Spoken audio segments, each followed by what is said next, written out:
hit the button. All right. But for the next 3 weeks, we're going to talk about finishing. So you find yourself in situations where it's easy to quit. It's easy to say that, well, I wasn't going to do good on it anyway. We find all the excuses we can to talk ourselves out of doing what's right, out of doing what we know we feel led to do.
When he was in school, they would make him the star or make him the captain of the team because he could run. He was really fast.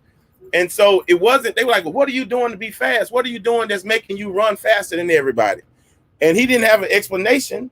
He just knew that I can run fast. When I try to run, I run faster than everybody. But it wasn't something special he did. He didn't go work on his muscles or do all this. He didn't have to work out like everybody else.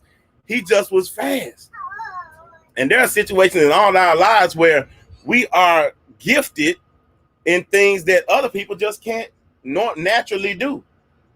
Like Farron, what school you go to for what you call it?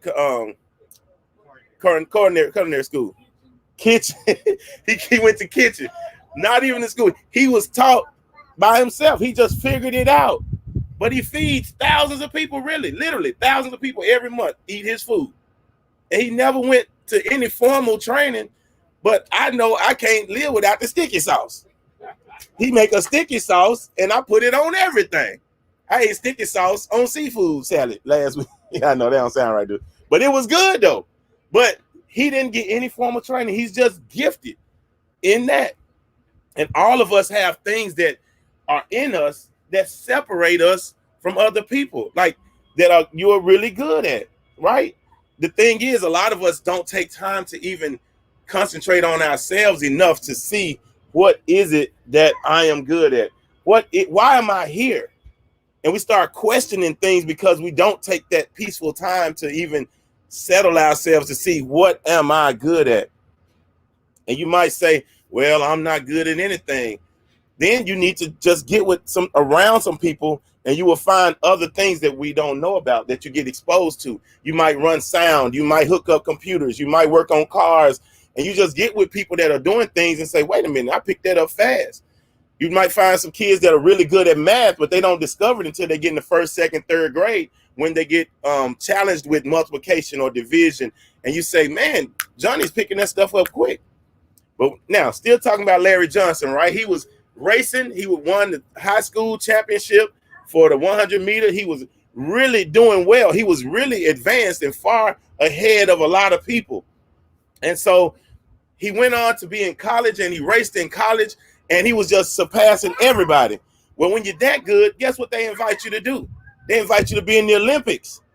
Now, Johnny, that wasn't his name. His name was Larry Johnson. So Larry Johnson didn't come from a privileged situation. He came from a neighborhood where there was a lot of fighting, a lot of arguing, shooting, drugs. And so it was a big deal that he even went to college. Everybody came out, went to all his matches, and they watched him win. But imagine he's going to go to the Olympics and fly all the way to the other side of the world to compete, representing not only America, but he was going to represent his hood that he came from. So his parents saved up all their money and they went and they were going to go watch him race. And he blew through the preliminaries, you know, just beating everybody, jogging almost seemed like. And then he got to the biggest match for the title, the last match. And when he was running, he was down on his mark in the tightest shorts I ever seen in my life. I would never wear those shorts, but that's what racers do. They wear tight shorts. I guess it helps me move fast. I don't know. He was down. He said, on your mark, get set. And he's going. And he's going. And he's going. And then all of a sudden, he pulled his hamstring. And he fell to the ground. Everybody, he's prepared his whole life for this. This was what he was born to do. And he was on the ground and he started to cry. But before he can even get the tears out good, he stood up and he started trying to go. He started trying to go. And he started to go. And his dad came down out the stands because his dad was there the whole time supporting him. And he put his arm around him and they're going and they're going. The race is over. Everybody has finished. And he's still going. He's still going. And he makes it to this finish line. And he crosses. And his dad embraces him. And people celebrated him more than they celebrated the actual winner. Because he finished. And that's what I'm saying to you. I don't care how hard it gets. I don't care if you pull your hamstring, your leg fall off, your mama died, you quit your job, you got kicked out your house. You cannot quit. You have to finish. You have to finish. Things are going to come up. There is no life out here that people say, I'm going to go to college, I'm going to do this, and nothing comes up. Something is going to happen.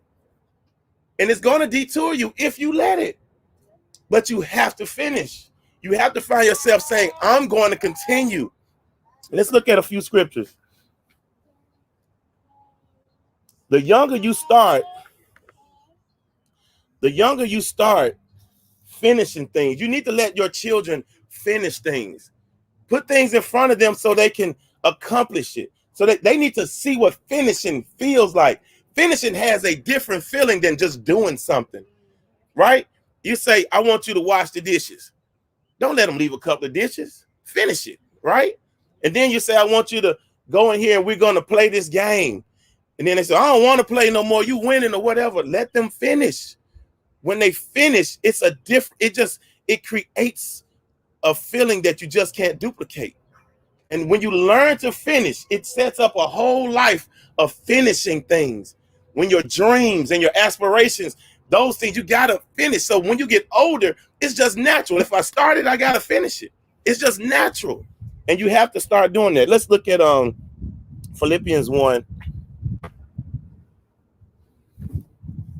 Where is my phone?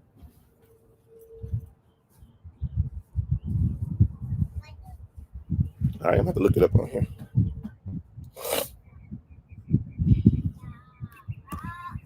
I really don't know where my phone is.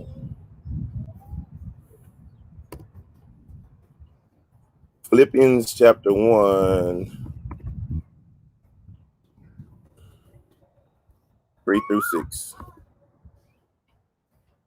And it says, I thank my God every time I remember you. In all my prayers for all of you, I always pray with joy because of your partnership in the gospel from the first day until now, being confident of this, that he who began a good work in you will carry it to completion until the day of Christ Jesus. So this Thanksgiving of prayer, this is what this is.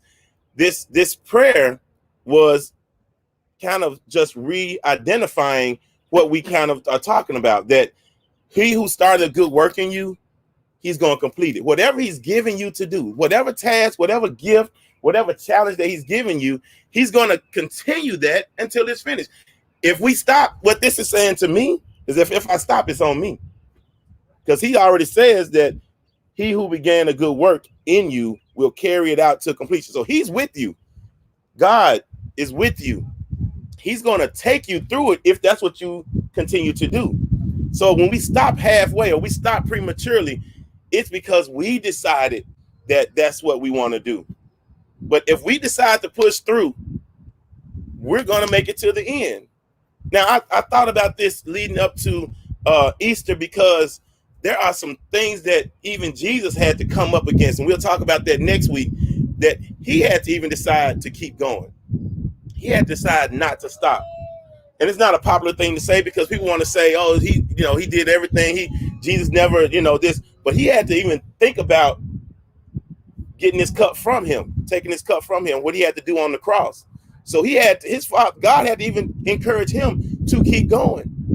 And so we have to decide that we are made in his image.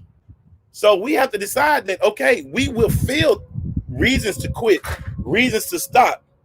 But if we allow ourselves to stop, we're only hurting ourselves and those that are watching you. Your kids pick up on your habits. You don't even have to say this to them. You don't have to say, they'll just say, well, Daddy quit his job. They gonna hear, man, I quit that job. Man. That man ain't gonna talk to me no kind of way. Man, I quit that job. I gotta be on time every day.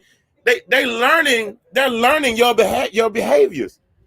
And then they find themselves in same situations, can't keep a job, can't provide for their family, because that's a offset of not having a job. And now your family can't eat. You can't have insurance for your vehicles and license and all those. It's just more and more. It just stacks and stacks and stacks up. And as we allow those things to be put into our children, that quitting attitude, that not finishing attitude, it becomes their lifestyle and their pattern.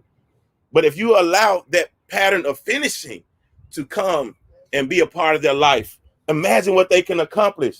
They say, Mama, look, my high school diploma. Mama, look, I got a certification on my job. Mama, look, I went and finished paying off my loan on my car. And they just want to be celebrating these finishing. That's why we celebrate. Now they celebrate every grade almost. You get kindergarten, preschool, graduation,